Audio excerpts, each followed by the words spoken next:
Bonjour à tous, j'espère que vous allez bien. Aujourd'hui je suis trop contente de vous retrouver pour un projet qui va être plein de nouveautés pour moi. En réalité je vais coudre un tissu très technique avec un patron que je n'ai jamais utilisé, une marque de patron que je n'ai jamais utilisé avant.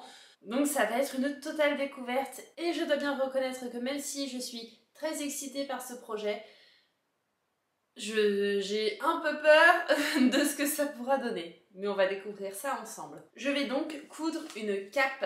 C'est la cape Vogue 8959. Ils disent Very Easy et il y a intérêt à ce que ce soit vraiment Very Easy. Vous avez le dessin, enfin les modèles ici et le dessin technique juste en bas. Donc vous avez 3 coupes différentes, plus ou moins longues. Moi je vais faire une cape courte pour pouvoir la porter au-dessus de robes, qu'elle me tombe un tout petit peu en dessous de la taille. Je trouve que cette coupe de cape, c'est très élégant. J'ai toujours aimé les capes, j'en avais essayé une il y a des années et des années et des années de chez Joseph, qui coûtait, il me semble, la modique somme de 700 €. Et depuis, j'ai une fascination pour les capes, sans en avoir jamais eu moi-même, sans en avoir jamais reporté depuis. Mais je trouve que c'est vraiment très élégant comme coupe. Ça a un côté très vintage et en même temps, je suppose que ça tient quand même bien chaud, bien que les bras soient à l'air quand on les sort de la veste. Mais comme si ce n'était pas assez compliqué comme ça, à savoir tester un patron Vogue, qui est une marque que je ne connais pas du tout et dont les explications restent très sommaires, je me suis dit que j'allais prendre un tissu très facile à coudre, une fausse fourrure. Vous le savez déjà si vous suivez mes vidéos depuis un moment, j'ai dans la tête de me coudre une cape en fourrure depuis un moment et j'ai trouvé cette beauté chez Atelier de la Création. En réalité ce sont mes copines couture, coucou si elles passent par là, elles se reconnaîtront, qui me l'ont offerte pour mon anniversaire. Et alors regardez, elle est vert olive, voilà, là vous la voyez bien, elle a de superbes reflets. Elle est très douce. Alors, il faut faire attention parce qu'il y a un sens dans le tissu. Dans un sens, elle est très douce, dans l'autre, elle est un petit peu plus rugueuse. C'est normal puisqu'on part à rebrousse-poil, mais elle est vraiment jolie. J'en ai pris 1,60 m pour me faire la coupe courte. Pour la doubler, j'ai choisi une polaire de coton qui n'est pas encore arrivée, qui vient de chez Craftine. Dès que je la reçois, je vous la montre. C'est la première fois que je vais coudre, je pense, un projet aussi osé, que ce soit dans le résultat fini que dans le tissu. Même si la fausse fourrure n'a pas l'air très épaisse, c'est la première fois que je vais tester un tissu aussi technique. Donc on va voir si ma machine tient le coup.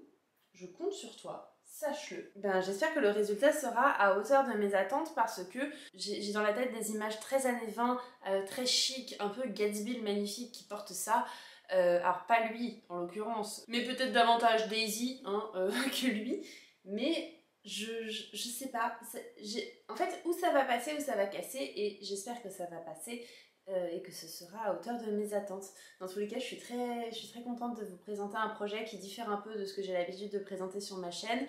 C'est très osé, je suis quand même assez inspirée par des coutures que j'ai vues récemment sur Instagram avec des personnes qui cousaient des tissus un petit peu plus osés que ce qu'on peut voir à l'accoutumée. Et ça fait du bien de tenter autre chose, de sortir un peu de sa zone de confort. Vous savez que moi, c'est ce qui me motive, de tester de nouvelles choses. Donc on verra ce que ça donne. J'ai déjà décalqué mon patron, je l'ai décalqué en taille S parce que la cape est quand même assez ample. M, ça aurait vraiment été trop grand, même si c'était ce que préconisait le patron par rapport aux mesures. Mais je pense que ça aurait été vraiment trop large pour moi. XS, un petit peu trop serré peut-être aux épaules. Donc je suis partie sur la taille S. Le patron allait de la taille XS à la taille M, et je pense qu'il y a une autre gamme de taille qui va de la gamme M à la gamme triple XL. Si jamais ça vous intéresse, je l'avais acheté sur patrondecouture.com. On va passer donc à la découpe du tissu et c'est parti, on y va.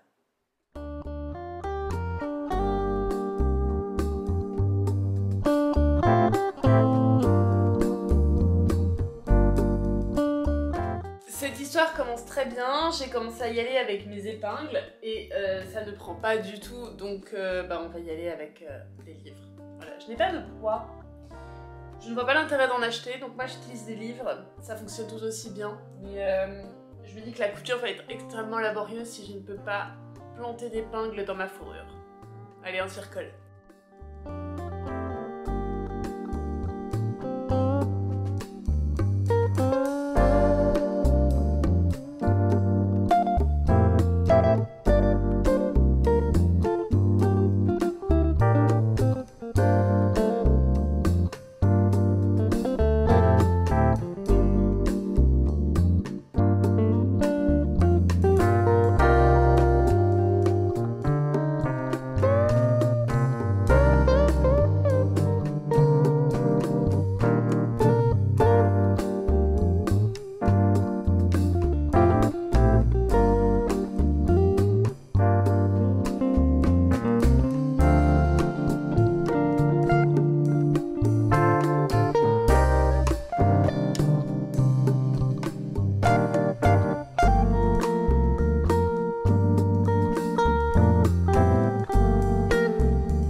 Avant d'aller plus loin dans les explications que je vais vous donner, je vous parle du sponsor de la vidéo maintenant.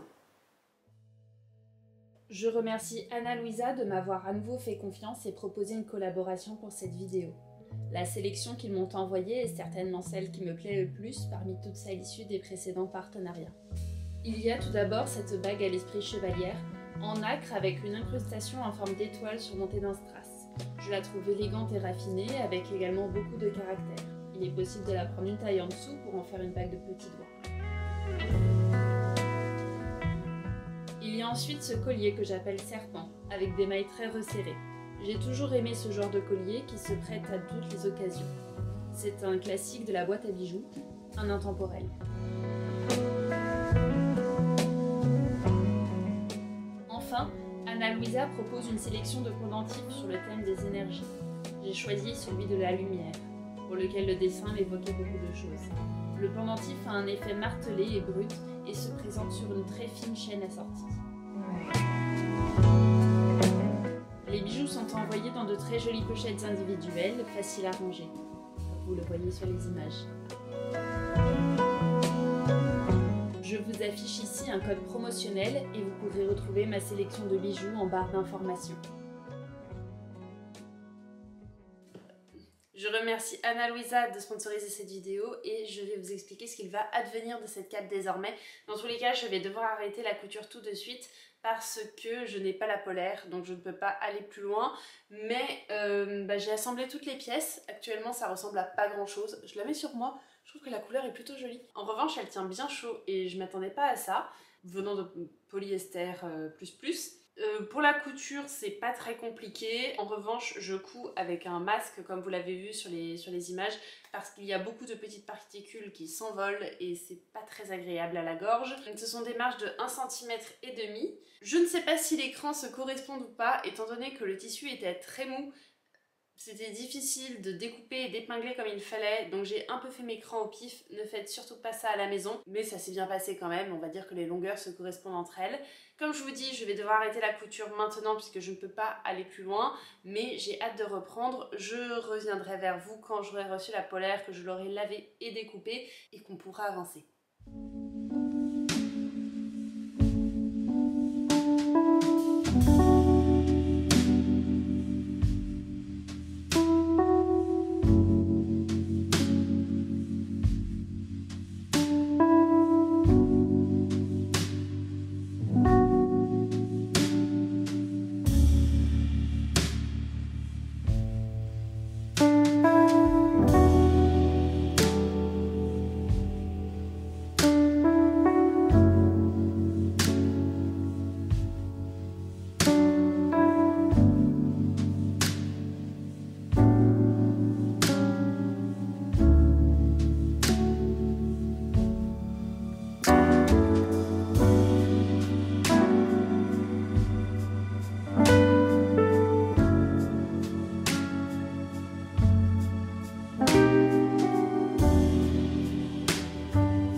Je viens de finir de monter ma doublure, mais vous l'avez vu sur les précédentes images.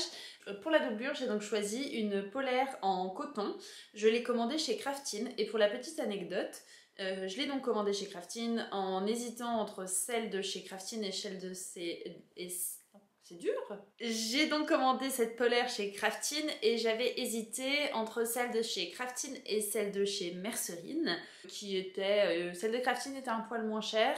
Bref, et je sais pas, j'arrivais pas à commander chez Mercerine, donc j'ai commandé chez Craftine et en fait le colis, on me disait qu'il était livré, en réalité il ne l'était pas, donc j'ai attendu un jour ou deux en passant quand même par mon bureau de poste pour leur demander s'ils avaient entendu parler de ce fameux colis. Non. J'ai ouvert une réclamation et bizarrement, le soir même, le colis était dans ma boîte aux lettres. Ayant travaillé 3 ans dans le monde du colis et du transport de colis, voilà, j'avais certains doutes sur le fait que ce soit quand même une petite coïncidence. Que comme j'ai quand même des délais à respecter pour la sponsor, etc., j'ai commandé également de la polaire au cas où celle de Craftin était définitivement perdue ou volée. Je ne sais pas qui peut voler de la polaire en coton, mais enfin bon, passons.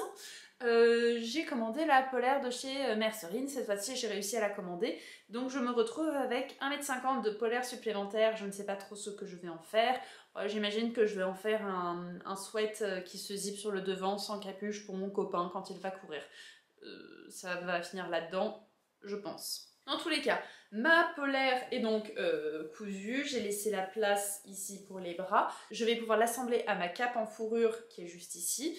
Vous savez, vous assemblez tout puis vous retournez et voilà, c'est assez amusant à faire, je trouve. Le fait est que ma fourrure ne passera pas sous le fer à repasser, donc je risque d'avoir quelques petites complications.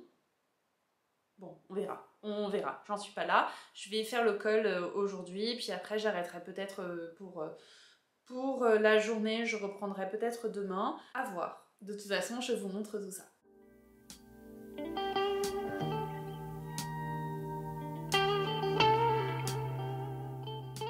Je sais pas si on se rend bien compte des épaisseurs, mais en fait c'est comme si mon pied de biche était levé. Oh, c'est énorme! J'aurais dû investir dans un pied de double entraînement depuis longtemps. Mais je m'obstine à garder celui-là, mais je pense que si je continue les coutures épaisses, ce sera un investissement rentable. J'ai fait une grave erreur et je l'ai faite même avant de commencer mon projet. Je vous avais dit que j'avais commandé de la polaire, 2 fois en plus, hein. Et en fait, c'est pas du tout de la polaire qu'il me fallait, c'était de la flanelle. Je ne sais pas pourquoi j'ai fait cette confusion, mais en fait la polaire, c'est ni plus ni moins que de la maille. Et donc doubler un tissu entre guillemets chaîne et trame avec de la maille, mais c'est impossible. Ce qui fait que, par exemple, ici sur mon ourlet, vous avez 15 cm d'écart entre mon tissu et ma doublure. Je peux pas continuer avec ça, c'est impossible, ça me triture trop le cerveau. Déjà j'ai passé 2 heures à faire le revers de mon col. Très franchement, je pense que je vais gagner du temps à défaire, mettre de la popeline de coton ou de la double gaze de coton ultra classique plutôt que de m'embêter avec de la maille qui, en plus de ça, c'est pas agréable à manipuler, c'est pas agréable à coudre. Heureusement que c'est pas un projet trop long à faire, mais voilà, je vais aller chez Mondial Tissu acheter de la double gaze ou de la popeline. Je vais tout défaire et je vais refaire. Et pourquoi pas de la flanelle? Parce que je n'ai pas trouvé de flanelle noire que je pourrais avoir dans l'immédiat. Je suis un petit peu énervée, je vous le cache pas, je suis un petit peu saoulée. Bon, ce sont les aléas du métier, on va dire, et puis c'est en faisant des erreurs qu'on apprend, et donc je sais que la polaire, eh bien, non, j'en ai encore 1,50 m en stock, je ne sais pas ce que je vais en faire, mais alors dans tous les cas, doubler avec de la polaire, c'est impossible, vraiment. Eh bien, sachant que je dois avoir fini le projet d'ici demain soir, on y croit?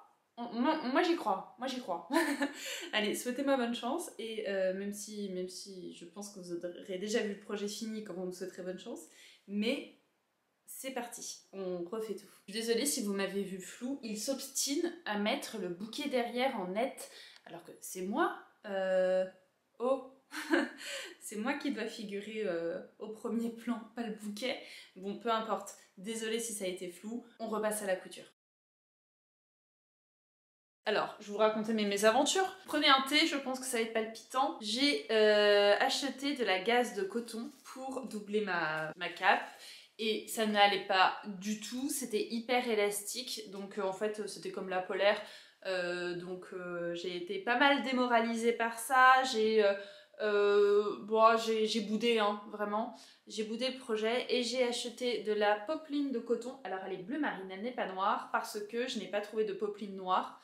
J'en ai acheté 3 mètres chez les coupons de Saint-Pierre, donc il me reste 1,50 m et je sais exactement ce que je vais faire dedans, donc ce n'est pas perdu. J'ai doublé donc ma cape avec cette popeline bleu marine et il me reste donc les ouvertures à faire, donc pour ça c'est à la main, et l'ourlet, et puis à faire la boutonnière avec le bouton. Et je vais vous montrer le bouton que j'ai choisi tout de suite. Voilà la bête. C'est un bouton que j'ai acheté à l'atelier des coupons boutique mode Z Travaux à Paris 8e à côté de la gare Saint-Lazare. Il est vraiment joli. Et alors, sur la cape, je vous montre un peu sur le vert de la cape ce que ça donne. On voit pas grand chose mais ce n'est pas grave, ça donne ça. Ça fait assez Serpentard mais comme il y a toute la vibe Hogwarts Legacy, je suis totalement dans le thème. J'espère que j'arriverai à faire une boutonnière dans ce tissu, je n'en doute pas. Après toutes mes aventures, je ne suis plus à ça près. Donc je vais coudre mes ouvertures à la main. Je vais peut-être en coudre une sur les deux, retourner, faire mon ourlet et coudre la seconde ensuite. Je pense que je vais plutôt faire dans cet ordre-là. C'est parti, on y va.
J'espère que cette vidéo vous a plu. De mon côté, je suis trop contente d'avoir enfin fini cette cape. Ça m'a pris plus d'1 mois pour la finir et elle a pas mal de défauts. Vous l'aurez vu dans les plans portés, notamment au niveau de l'ourlet. Elle rebique à certains endroits, je pense parce que j'ai trop tiré sur le tissu à certains endroits. Bon, c'est pas non plus la cape que je vais porter tous les jours, elle tient vraiment pas chaud finalement, donc ce sera pour les grandes occasions. Mais pour ça, faut créer les grandes occasions. Donc je suis ravie de l'avoir fini. Dans le style, elle correspond tout à fait à ce que j'attendais, donc super. Elle a un effet un peu rétro chic que j'aime beaucoup. Je suis désolée si vous entendez des tic tic tic sur le sol, je garde actuellement le chien de Marine W et ça fait 24 heures qu'elle est là, mais elle continue à visiter l'appartement. Je ne savais pas que j'habitais un palais, mais je suis ravie de l'apprendre grâce à elle. Je remercie Anna Louisa de m'avoir aidée pour cette vidéo par l'envoi des bijoux que j'ai portés, voilà, ici. Et également pour leur patience parce que j'ai beaucoup de retard dans la sortie de la vidéo, donc merci beaucoup à eux. Vous aurez ma sélection dans la barre d'infos, n'hésitez pas à aller la voir si ça vous intéresse et de toute manière vous avez un code promo Célia Karenine 20 il me semble qui vous offre moins 20% sur le site hors promotion en cours. Je vous dis à très bientôt pour un bilan couture, d'ici là on se retrouve sur Instagram pour des petites aventures quotidiennes. À bientôt, bye bye.